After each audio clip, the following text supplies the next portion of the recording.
Totalement d'accord, hein. Honnêtement, faites ce qui vous rend heureux, quoi. Faites ce qui vous rend heureux. Et puis en grandissant, je pense qu'on se rend compte que la chose la plus importante, c'est le bonheur au final. Ouais, c'est ça. Et en parlant de ça, justement, c'est hyper intéressant que tu passes là-dessus parce que comment tu vois la température de notre jeunesse, de notre génération moi, je viens d'avoir 29 ans. Toi, t'as quel âge? 27, moi. 27. Ouais. Ouais, le bonheur, il est là, il est pas là, il est perdu, il est caché. Il se cache où? Il est où? Il est où le bonheur? Le bonheur, il est où le bonheur? Non, le bonheur, pour moi, personnellement, je pense que le bonheur, il a toujours été là. Ok, Il est là. ok, Et il le restera là. ok. Le bonheur est On toujours peut là. terminer l'épisode. Allez, merci à tous. Non, mais le bonheur, il est partout. Je veux dire, le bonheur, il a toujours été là. Le bonheur, c'est pas quelque chose de tangible. C'est pas une maison, c'est pas un appartement, c'est pas une voiture. Le bonheur, il est en chacun de nous. Et je dis ça, c'est quand même paradoxal parce que tu me connais aussi d'avant et j'étais beaucoup plus négatif. En tout cas, on a peut-être jamais non plus, voilà, discuté de tout ça. Je le cachais quand même un minimum. Hein. Je voulais pas foutre le blues à tout le monde, mais j'étais quand même très très très négatif. Franchement, certaines fois, c'était limite. Ouais. Et aujourd'hui, j'ai changé vraiment ma perspective vis-à-vis du bonheur et de l'épanouissement personnel. Ok. Et le bonheur, il est toujours là. Il suffit juste de le chercher, de le trouver. Il est en chacun de nous. Je veux dire, tu vois, moi, par exemple, aujourd'hui, je suis très heureux d'être là avec toi. Il y a du soleil en plus de Sentiment ça. partagé. Donc, tu vois, le bonheur, c'est ça aussi. C'est pas non plus, les gens parfois idéalisent le bonheur en se disant, il faut que j'ai ça ou ça pour être heureux. Mais le bonheur ne s'achète pas. Pour moi, le bonheur se construit. Donc, et il se construit à partir de quoi? À partir de rien, simplement. Il y a pas une ressource pour construire le bonheur. Le bonheur, on est né avec. Ouais. Après, on choisit d'être positif, d'être négatif. C'est propre à chacun de nous. Et je pense qu'il faut même des gens négatifs. Hein. Moi, j'ai été longtemps négatif. Encore aujourd'hui, parfois, il m'arrive de flancher.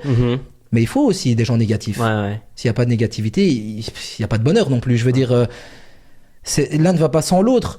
Mais je pense que le bonheur, non, il se trouve partout. Il suffit juste de le construire et de comprendre déjà ce que c'est que le bonheur avant de vouloir le toucher. Qu'est-ce que les gens ils comprennent pas sur le bonheur?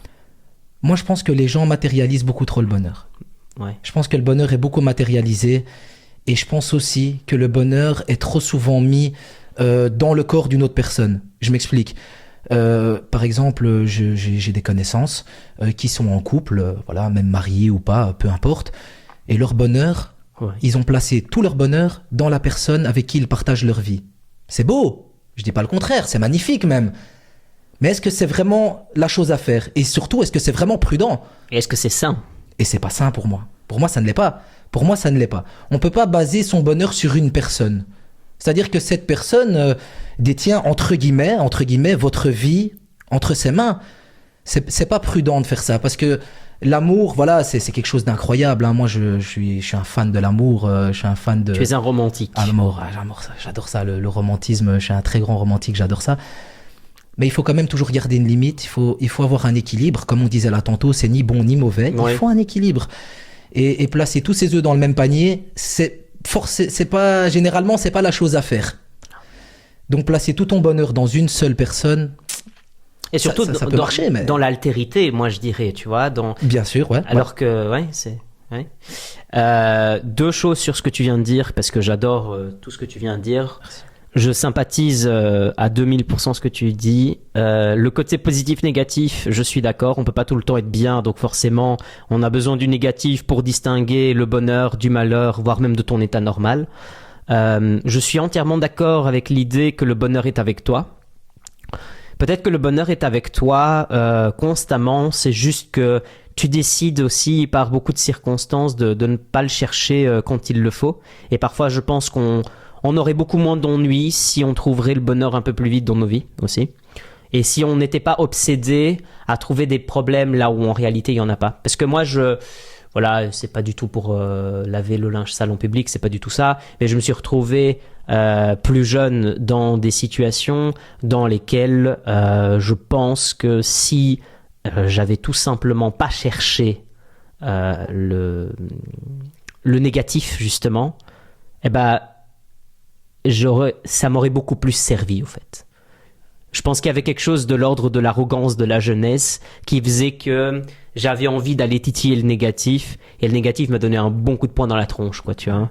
Et c'est pas enfin, et je dis pas ça sous le sens métaphorique ou symbolique du terme, c'est vraiment la circonstance de la vie en question m'a vraiment remis en perspective sur pas mal de choses. Et donc, c'est en ce sens-là aussi que j'ai commencé à changer ma vision sur ce qu'était le bonheur.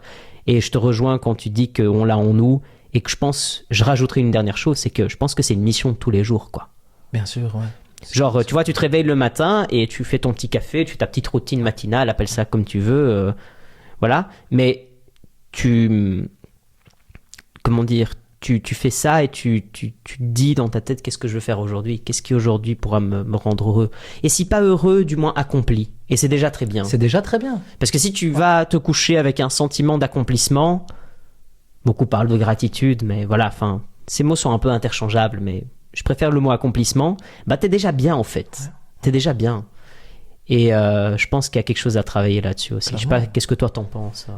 Je suis d'accord avec ce que tu dis. Et je pense aussi que par moment, on peut, je dis on parce que je suis pas irréprochable et que voilà, je nous mets un peu tous dans le même sac, si je peux dire ça comme ça, mais on manque parfois de reconnaissance simplement aussi. Je pense qu'on devrait être plus reconnaissant de ce qu'on a. Et comme tu dis, tu as parlé de la petite routine matinale café tranquillement à l'appartement. Ben moi, je suis, par exemple, là, j'essaye en tout cas d'être très reconnaissant pour ma petite routine. Mmh. C'est-à-dire que ça me fait, tous les matins, je suis heureux de me dire, je vais me réveiller et je vais me faire mon petit café en musique, me mettre de bonne humeur. S'il y a du soleil, c'est un plus. Et la journée, elle commence avec le sourire, quoi. La journée, elle commence avec le sourire. Et si je sors, voilà, disons que je vais me promener ou simplement prendre un café ou au travail, voilà, disons-le, et qu'il y a un événement qui va chambouler cette positivité. Oui. Donc une remarque mal placée d'un inconnu ou d'un collègue ou d'un ami, on se laisse parfois trop impacter. Ouais. On se laisse trop impacter. Et par exemple, moi j'aime bien imager ça, faire une petite métaphore en expliquant que par exemple, si dans mon portefeuille, imaginons que j'ai 10 000 euros en cash. 10 000 euros en cash, je me balade et je fais tomber 20 euros. Bon, je serais un peu déçu d'avoir perdu 20 euros, mais je me dis que derrière, il m'en reste plus de 9 000. Donc, je serais quand même, on va dire, je serais quand même heureux. Ça va pas me gâcher ma journée d'avoir perdu 20 euros. Eh ben, j'essaye de me dire ça avec le temps. C'est-à-dire que quelqu'un va peut-être me gâcher 10 minutes de ma journée, mais pourquoi est-ce que je gâcherais toutes ces minutes qui me restent, toutes ces heures qui me restent pour 10 minutes de gâcher? Honnêtement, ça en vaut pas la peine. La proportion ne justifie pas, quoi. La proportion n'en vaut pas la peine, ça ne justifie pas. Et du coup, quand je commence à avancer de cette manière, ben, ça me permet en tout cas d'essayer, encore une fois, de rester positif sur le long terme et de ne pas laisser m'affecter par des choses extérieures qui arrivent.